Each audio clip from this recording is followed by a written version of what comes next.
What is going on, guys? Welcome back to the channel. I'm bringing you a video for June 14th, 2024. It is game 4 of the NBA Finals. So, possibly our last basketball video for a while.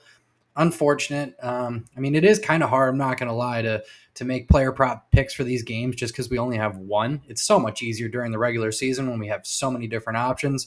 So these are a little bit tricky, but it could be our last one, unfortunately, until what is it, October or something when basketball comes back. So we are going to be strictly MLB for a while. Looks like hockey's going to finish up pretty soon as well. Panthers are going to take that one for sure. I've been calling that. I don't even know how long I've been calling that. I've been calling that for months when I was doing my shots on goal parlays a lot. And we were just talking hockey and like my Discord and stuff. I was calling that the Panthers were going to win for a while. They got a lot going for them. So regardless of that, let's get back to the NBA. We're going to be locking this one in on Sleeper. Use my code IOPICKS if you are not on there yet. They will deposit match you up to $100. I appreciate it if you guys do that. And you can go and lock on the Luka pick as well over 0.5 points. That's for new users only. We did not add that onto this one, but if you guys are new, you can go and add that. It'll juice it up pretty good, probably to like a 5.5 or maybe 6x with that. I'm not entirely sure what the multiplier on it is, but would be pretty nice. So without further ado, let's go ahead and get into the picks. First one, we got Derrick Jones Jr. over 3.5 RA. So he is just very, very consistent on this. There's only one worry that I have with it, and I'll show you guys here in a second, but 14 out of his last 15, every single game in this series. He's averaging 5 in this series. So 9 out of his last 10, basically like since the playoffs started. I think he only sold one game outside of this. I think that's a playoff game, I believe. Looks right based on the date. But he's playing very, very well consistently through the playoffs. The thing that does concern me just a little bit, take it with a grain of salt because he still cleared it, is his minutes dropping to like just under 16 in this game when he's been getting around like 30.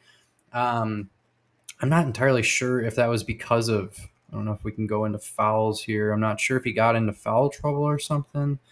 No, he didn't. Yeah, so okay. That's kind of a weird one with 0 fouls. So that does kind of worry me a little bit.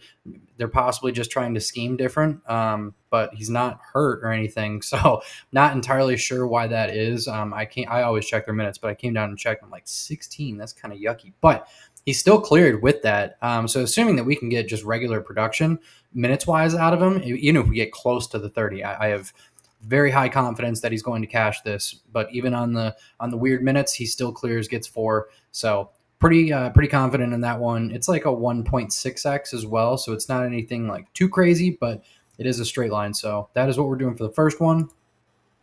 Next, we got same thing. PJ Washington over 9.5 points. Telling you guys we're taking an alt line from PJ, either the 4+ boards or 10+ points throughout the entire playoffs. Basically, we've been doing that, but until we don't have basketball on anymore, we're going to have one of them in the lay. He was a little bit sketchy in that last game. He only had 1 point. He missed a couple of free throws, which was annoying, but he only had 1 point in the first half and then goes out and scores 12 in the second. So clears pretty easily based on this line, gets 13 for us. So we love that. It's just super consistent. I'm not going to continue to bore you guys with this play. If you've been watching the videos, you know exactly why I say the same thing over and over and over again. But PJ's a dog. He's been playing pretty well, even though he's kind of struggled in this series. He's still clearing it like pretty much with ease. So the juice on this was just better than the 4+ rebounds. So that's what we're taking. You can do the 4+ as well. It's basically free. But that is our second pick. And then third, this is kind of a 2-part pick.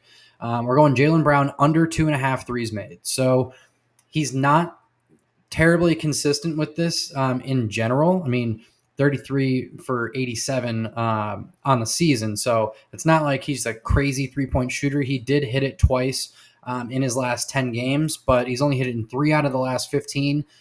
I just think that stats-wise overall, this is a pretty good fade. And the juice is pretty much there for it on as well. It was a nice little multiplier, but the main thing, my thinking on this was kind of how the Celtics play when they're up, when they're content. They tend to take their foot off of the gas. And so Jalen's been playing very well. I mean, even with his point production not going over this more is pretty impressive. He's been scoring very well. I think that he's probably going to take a little bit of a backseat in this game, especially because people are criticizing Jason Tatum so much for struggling with points. I think that production is probably going to shift back over to Jason for this game. Narrative wise, and he's also struggling. So when Jason actually does decide to turn it up a little bit, then production from Jalen will be decreased a little bit. So I think that's going to kind of play into our favor with this. But Jalen's been crashing a lot. He hasn't been taking a lot of threes. So I think that this is going to be it's a good fade overall. But narrative wise, I think that more production is going to go over to Jason. And he's going to, just the Celtics in general might take their foot off the gas. I don't think the NBA really wants a sweep in the finals, especially with how many sweeps we've had throughout some of these series leading up to this. I think that it's probably going to go to a game 5, and especially because they probably want Boston to get it in Boston, not in Dallas. It'd be just bad optics overall. So just kind of all of that combined, I think that is going to play into this under. It's a fade anyway, but adding the narrative on top of it, I really like that play. So those are our 3 that we are doing for tonight's video or tomorrow's video. I'm recording this the night before. Take you down to the slip. So we got Derek Jones over 3.5. Yeah, 1.6, pretty nice for that. PJ over 10.5, 1.26, not terrible. And then Jalen under 2.5 threes made for 1.45, brings us to a 3x. That is what we have for tonight's video, guys. I will see you all in the next one. Peace.